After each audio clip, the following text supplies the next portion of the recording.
Olá a todos do sétimo ano do Colégio Malé, dando prosseguimento no nosso conteúdo, e o tema da aula está no nosso livro Renascimento Científico e Cultural. Bom, na aula passada estudamos um pouco sobre o Japão, de modo que retornamos até a antiguidade desse Japão e chegamos até a modernidade, onde os japoneses assim tiveram um contato intenso com os portugueses. Dessa forma, os japoneses influenciaram os portugueses, como também os portugueses influenciaram os japoneses. Então, eu chamei a atenção que os orientais influenciaram imensamente na cultura do mundo ocidental e não só se limitou à economia. Tanto é que nas nossas três últimas aulas estudamos a Índia, a China e o Japão. E eu mostrei assim que esses povos contribuíram imensamente em questões do tipo religiosas, questões gastronômicas, questões culturais como um todo. Então, tanto é que até hoje existem assim religiões que foram fundadas em países orientais, de modo que essas religiões existem lá, como também existem no Ocidente como um todo. Bom, vimos que a história japonesa ela foi muito influenciada durante períodos tanto pelos chineses quanto pelos coreanos.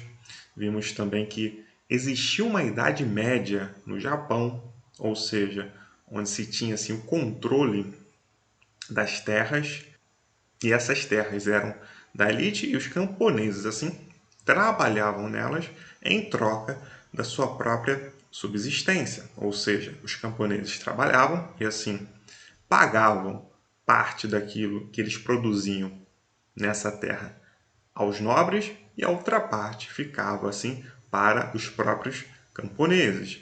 Então vimos também que com o tempo as coisas passaram a mudar no Japão, de modo que o Japão ganhou a sua própria identidade e assim teve um período assim do governo dos shoguns, ou seja, o imperador passou a ser uma pessoa simbólica, porque de fato os shoguns, que eram assim os nobres militares, passaram a deter o poder de uma forma mais geral dentro desse Japão. Bom, saindo desse contexto oriental e voltando para o Ocidente. No início do ano, estudamos um pouco sobre o Renascimento e vimos ali as características gerais desse Renascimento e também um pouco da sua expansão. Então, nesta aula, eu vou aqui relembrar alguns pontos centrais do Renascimento, como também aprofundar mais o olhar sobre esse período histórico em que os europeus viveram. Além disso, em outra aula veremos assim as fases do Renascimento, coisa que não vimos na aula passada. Então, bom, vários pensadores europeus foram muito importantes dentro desse contexto do Renascimento. Renascimento é um conceito que tem a ver com ressurgimento, nascer de novo, etc. Então, os europeus eles pegaram justamente essa referência para aquilo que viria, para uma influência que inicialmente foi cultural e depois essa influência se expandiu para a política, para a economia e para a sociedade como um todo.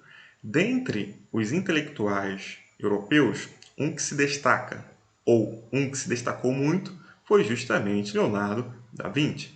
Nascido no século XV, na República de Florença, ele foi filho de uma mendiga com um escrivão, uma pessoa da elite. Então, sendo que ele foi criado assim com o seu pai. E logo, desde o início, seu pai via que ele tinha essa visão artística bem aflorada, ou seja, seu pai via que ele tinha essa vocação, esse dom assim para as artes. Então, ele foi um pintor, trabalhou também como engenheiro, arquiteto e etc. Então, para Leonardo da Vinci, que justamente nasceu aí no século XV, e esse movimento do Renascimento foi do final do século XIV e o século XV, então, Da Vinci, ele dizia o seguinte: os olhos são justamente a principal via para o conhecimento. O conhecimento passa, sim, pelos olhos. Os olhos são muito difíceis, assim, de serem enganados. No caso, para ele, os outros sentidos que faziam com que as pessoas se enganassem facilmente. Já os olhos, não. Então, ele foi uma pessoa muito inquieta, tanto é que ele foi esse grande artista. Então, ele levantava questões para além do normal da sociedade em que ele vivia. Bom, além disso, essa sociedade do final do século XIV e do século XV era uma sociedade muito influenciada por questões religiosas, ou seja, explicações religiosas para todas as questões que as pessoas estavam vivenciando. Porém, com o Renascimento, essas coisas passaram assim a se alterar.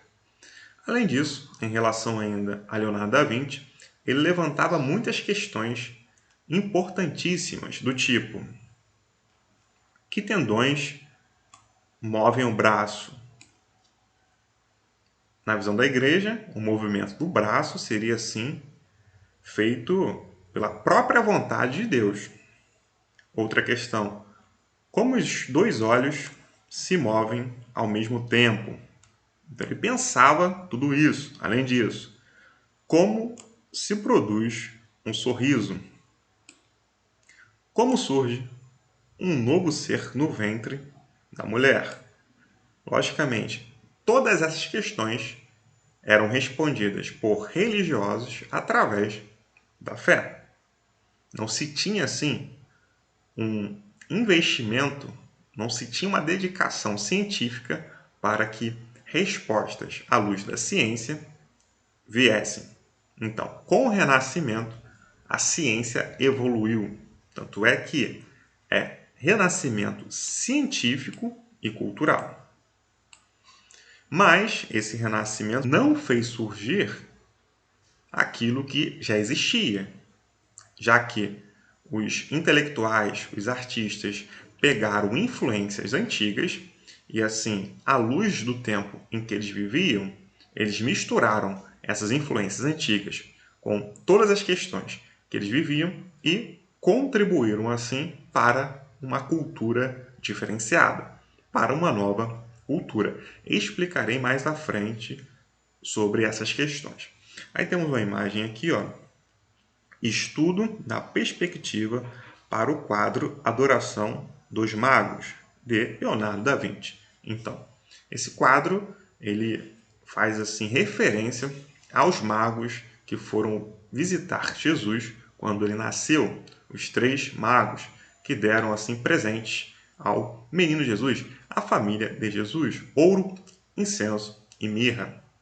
Então, um erro comum é pensar o seguinte, que esses artistas, que esses intelectuais, chamados assim de renascentistas, eles foram ateus. Eles não acreditavam em nada. Não, eles foram homens religiosos. Eles foram homens religiosos, já que eles viviam em um período bem religioso, porque a religião controlava assim a cultura. Falarei mais sobre isso à frente. Porém, eles queriam questões racionais, eles queriam respostas racionais para muitas perguntas que estavam sendo levantadas, como essas que eu mencionei para vocês de Leonardo da Vinci. Que tendões movem o braço e etc.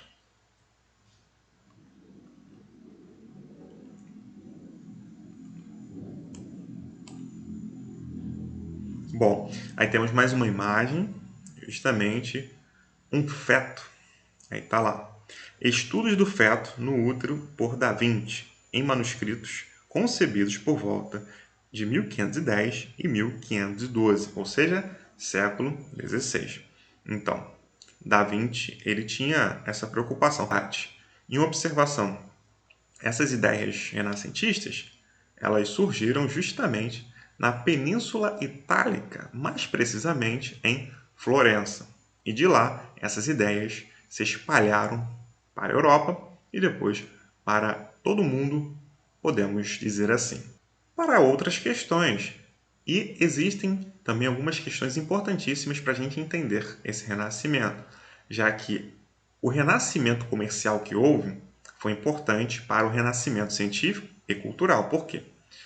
Na Idade Média, o período em que os europeus viveram, do século V ao XV, mais ou menos 1000 anos, vimos que a sociedade se ruralizou, ou seja, a maior parte da sociedade foi morar nos campos.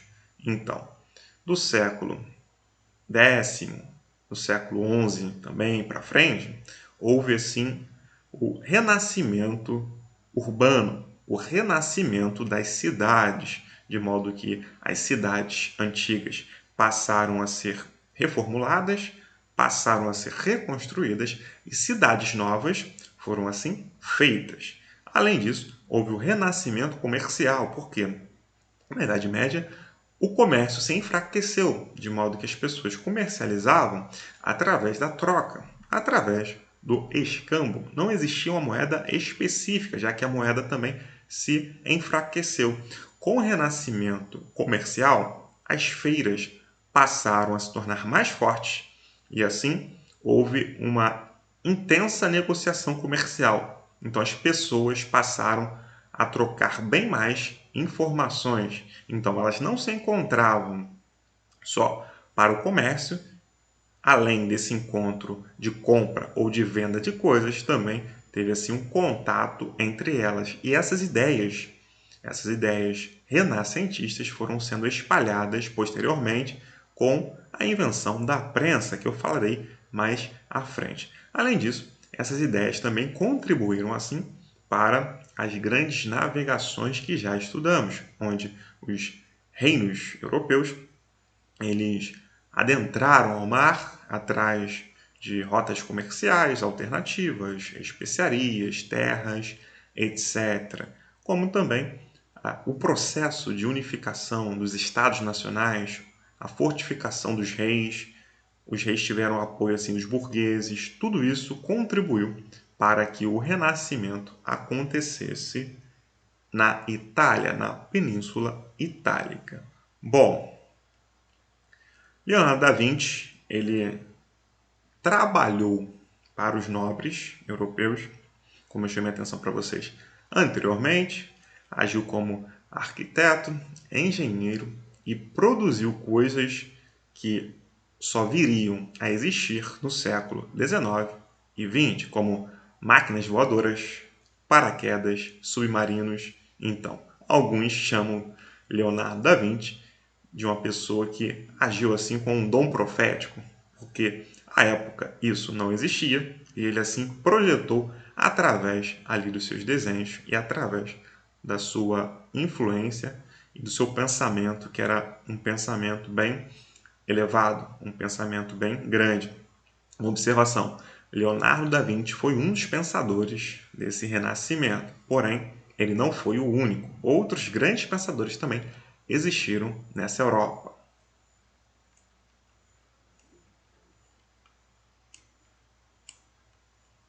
Bom, o processo transformador do Renascimento.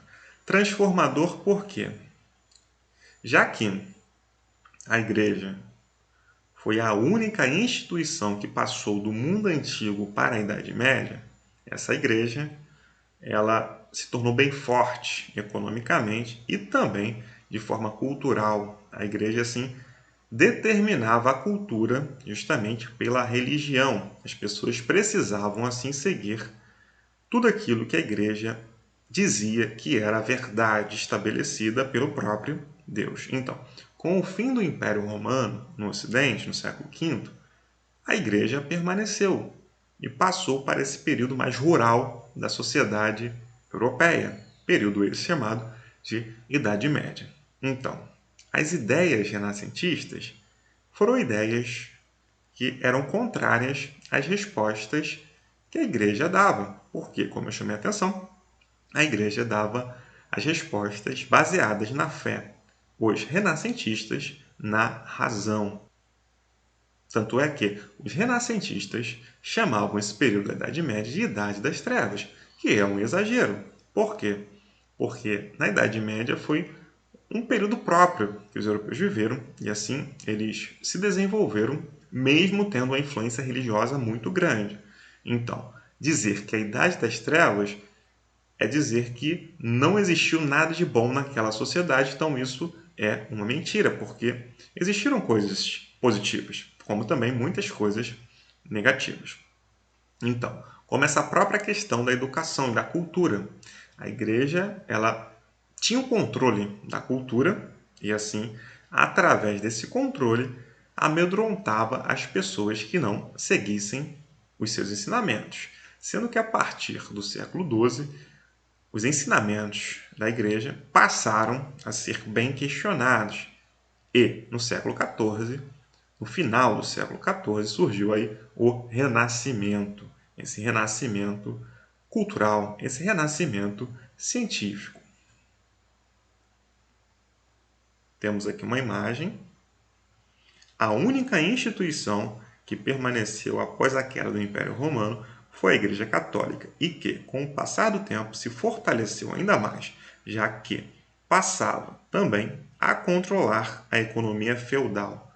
Algumas observações importantes. O Império Romano, da parte ocidental do mundo, terminou no século V, porém, a outra parte do Império Romano, que ficava na parte oriental do mundo, foi até o século XV. Então, a igreja ela cresceu muito dentro dessa Idade Média, controlava a cultura, as universidades, tanto é que o curso de teologia era um dos cursos mais procurados, além do direito. Então, e também a igreja ela era uma grande detentora de terras. Esses grandes proprietários rurais deixavam terras à igreja.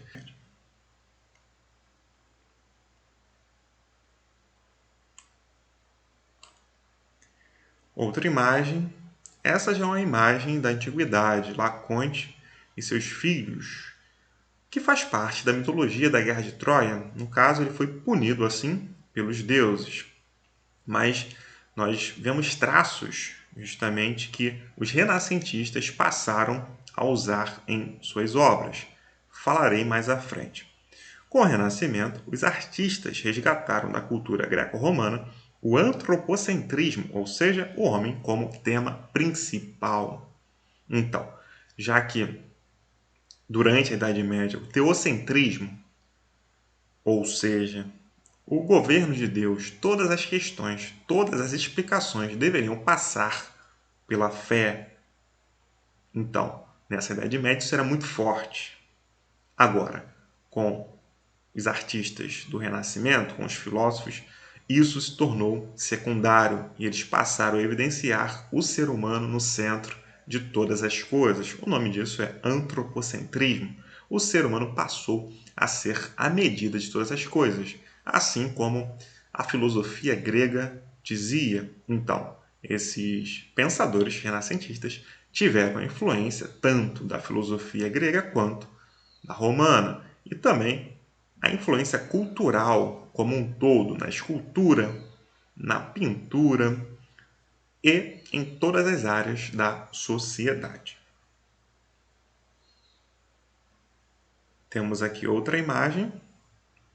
O homem vitruviano, 1490. A influência aí dessa cultura greco-romana também, logicamente, estava presente nessa obra, mostrando assim as dimensões, as características humanas, já que na Idade Média, se as pessoas dessem muita vazão para o corpo humano, isso seria uma questão pecaminosa, questão essa ditada assim pela Igreja. Então, os renascentistas, esses artistas, esses filósofos, eles passaram a contemplar tanto o ser humano quanto a natureza como um todo. Houve uma observação grande para as questões humanas e para a natureza, de modo que isso trouxe uma grande contribuição para o avanço da ciência. Tanto é que depois a igreja também passou a financiar algumas artes. Então, isso é uma questão muito importante. Além disso, esses artistas eles eram religiosos, como eu chamei a atenção. Tanto é que eles pintaram assim muitas obras relacionadas aos textos bíblicos e também fizeram esculturas e etc. Então, eles questionaram assim as respostas que a Igreja Católica dava para a vida como um todo, para questões do dia a dia, do cotidiano deles, e assim contribuíram imensamente para o desenvolvimento da ciência e do ser humano também.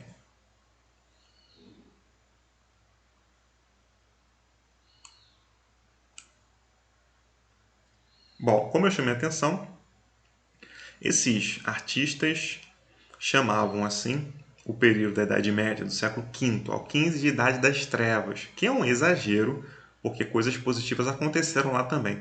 E no século XVIII, com os filósofos iluministas, que também queriam a razão acima de todas as coisas, eles questionavam que essa Idade Média era a menor idade do ser humano, onde o ser humano era menor de idade porque explicava tudo pela fé. E eles chamavam esse período também de Idade das Trevas. Então, isso é um equívoco, porque não existiu uma Idade das Trevas. Uma observação, a própria universidade ela foi criada durante a Idade Média.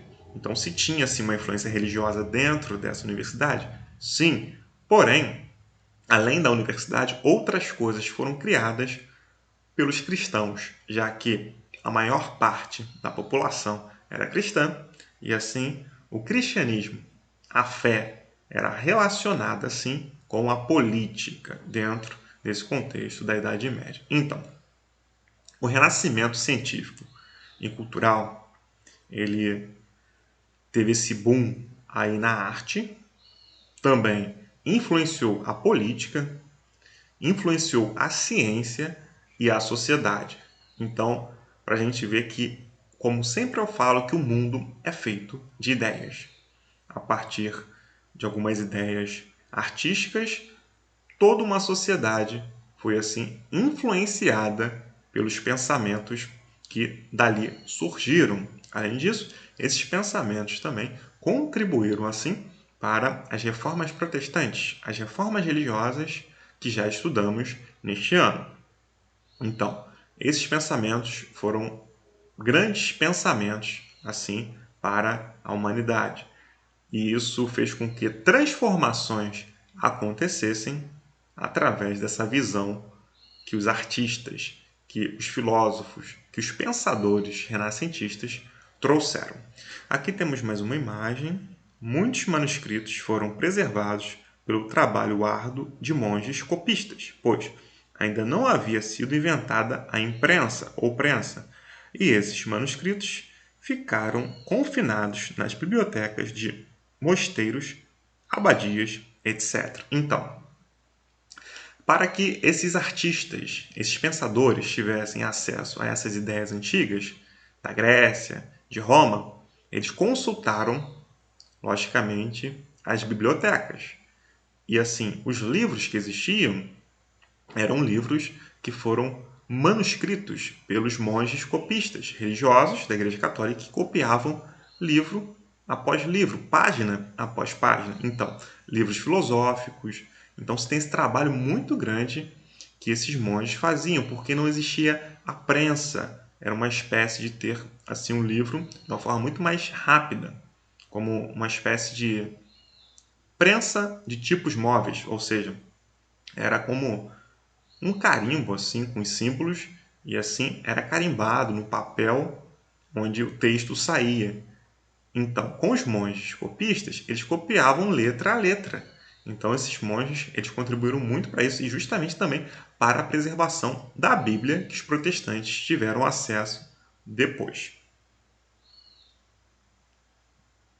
Bom, como eu estou chamando a atenção em todo momento, essas ideias contribuíram para transformações ao longo do mundo, para o avanço da ciência e, mais especificamente, para a Revolução Industrial, porque essas ideias influenciaram também na economia, para a Revolução Francesa, para a colonização da América, já que essas ideias influenciaram tanto portugueses quanto espanhóis nas grandes navegações e etc. Assim como também na Reforma Protestante que eu falei.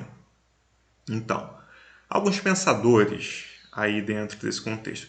Quando tivermos a aula sobre as fases, falarei mais sobre algumas obras e mais artistas. Bom, um grande astrônomo conhecido foi Nicolau Copérnico. Assim, ele trouxe uma visão diferente daquilo que era defendido pela Igreja. Copérnico afirmou que a Terra girava em torno do Sol. A Terra, o nome dessa teoria aí, é chamada assim de heliocentrismo. Então, a Terra gira em torno do Sol. E Galileu Galilei também, outro grande cientista, ele defendeu isso, porém ele negou todo esse ensinamento porque ele poderia assim morrer condenado à fogueira da Inquisição. E já estudamos que a Inquisição era aquele tribunal onde julgava as pessoas e aqueles que ensinassem contra as práticas, contra a doutrina da Igreja Católica, poderia ser morto. Então, Galileu Galilei, ele recusou todo o ensinamento dele para que ele não fosse morto, para que ele não pegasse a pena de morte na fogueira.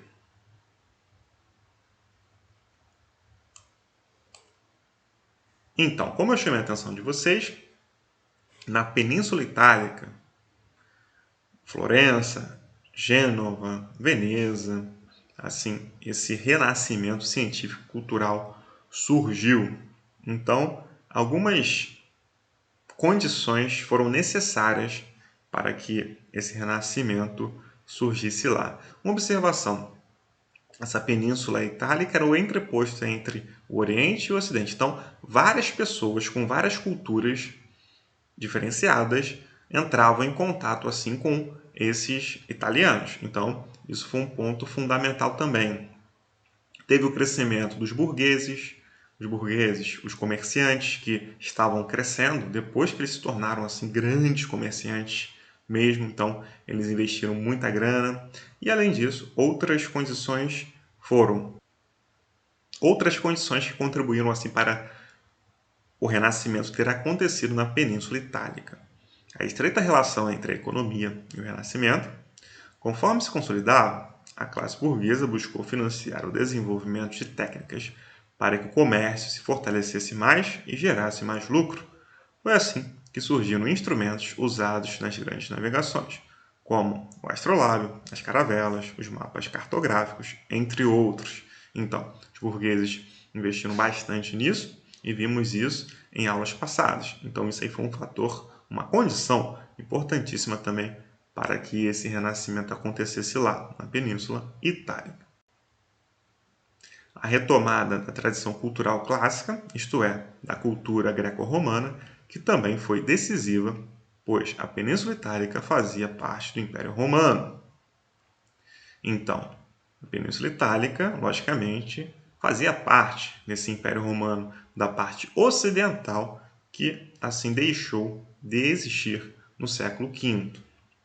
Outra questão, o surgimento da figura política do mecenas, que era um incentivador e financiador cultural e artístico. Geralmente, contratava artistas para criarem obras que pudessem dar grande destaque aos atos dos próprios mecenas, que em sua maioria eram papas, príncipes e ricos mercadores. Então, ricos mercadores, papas, como eu chamei a atenção também, príncipes, eles eram os mecenas. Eles financiavam, ajudavam assim com dinheiro para que as esculturas, as pinturas fossem feitas, justamente pensando em se eternizar, assim podemos dizer, nessa terra, através de esculturas, de quadros, pensando assim na preservação da própria pessoa ou da própria família, como no caso da família Médici, muito conhecida, uma família de banqueiros de Florença. Mecenas. Aí temos aqui outra imagem, os mecenas na Renascença. Renascença é a mesma coisa que Renascimento. Patrocinavam artistas, estudiosos e literatos. Entre os que se destacaram estavam os Médicis, como eu chamei a atenção, que tiveram muita influência em Florença, na Itália, na pintura, Cosme II de Médici, Centro e sua família.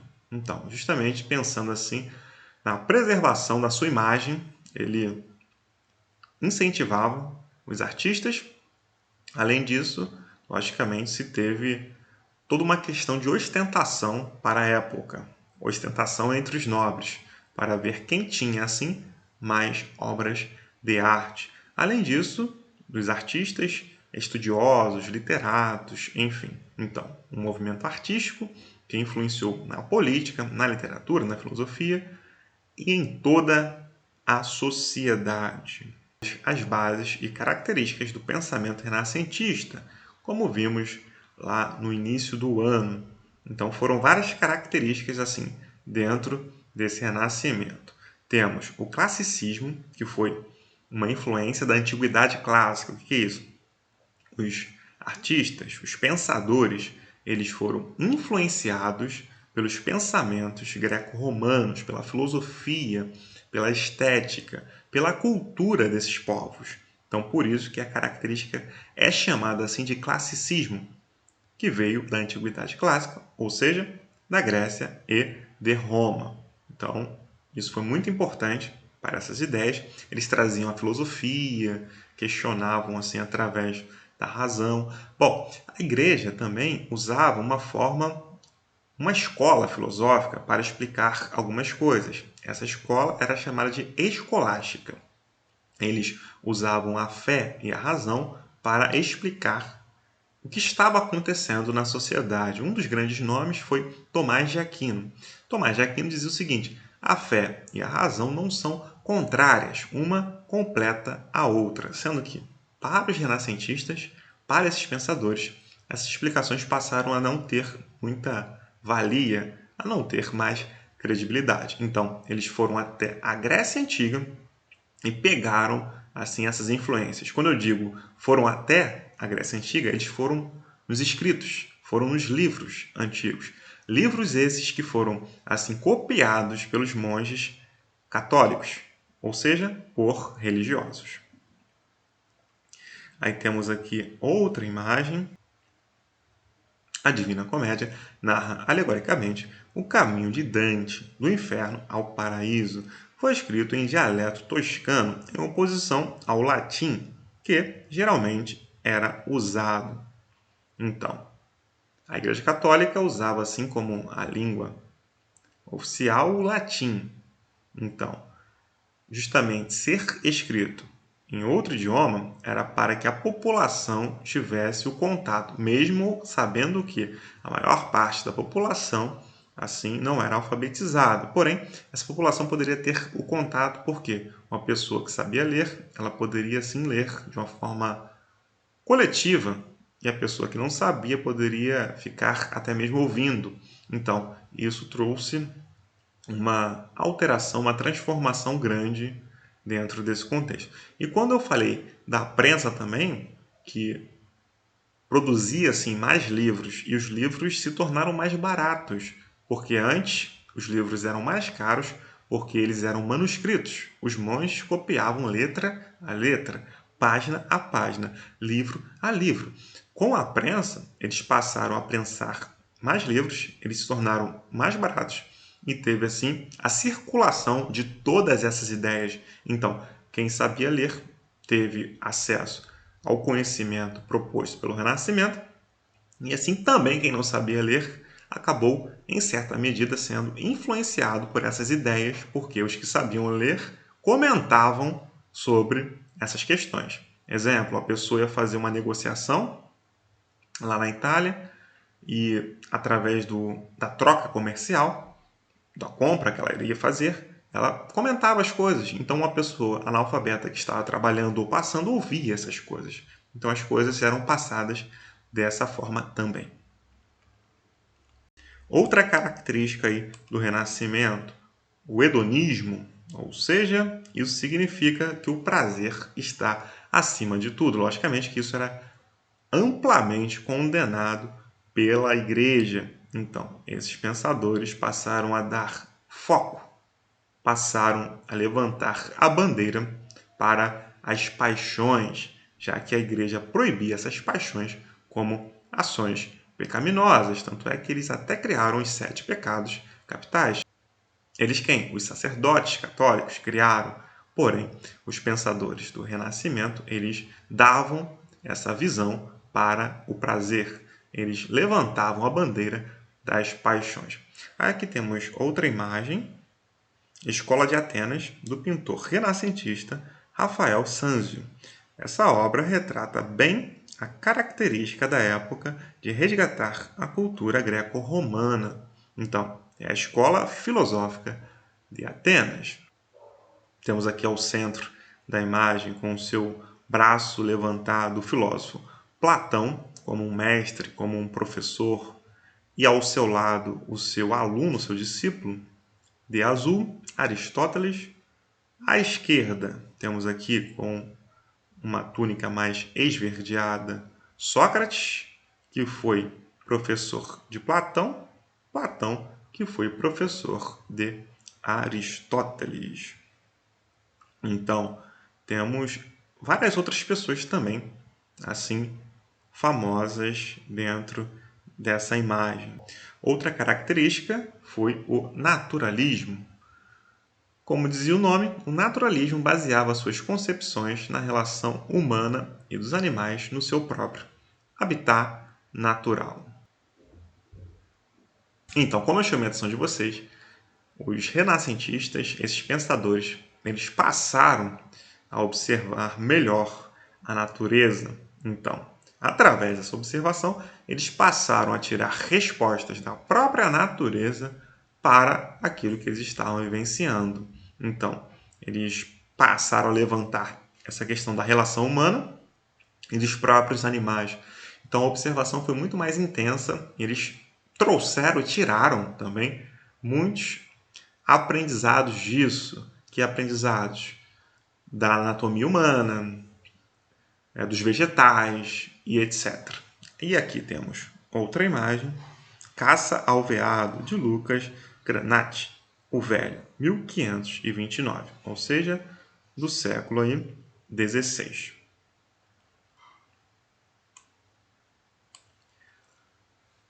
E por fim, o racionalismo, outra característica do Renascimento. Houve uma substituição.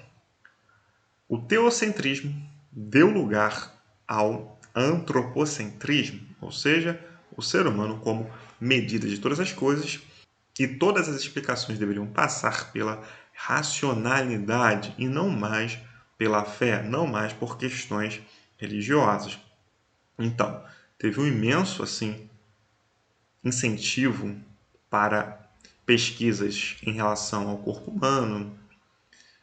A circulação sanguínea foi sendo desvendada dentro desse contexto. Então, temos aí nessa imagem uma aula de osteologia. Então, os cadáveres eles eram estudados e tudo isso fez com que houvesse um avanço científico, já que para a igreja o corpo era sagrado, isso não poderia ser feito. Então, eles o faziam e traziam muitas respostas racionais sobre a fisiologia e anatomia humanas, e isso foi colocando algumas questões religiosas de lado, porque para esses pensadores renascentistas, as respostas racionais tinham que vir em primeiro lugar. E fim, gente. Espero que tenha ficado claro e até o próximo vídeo.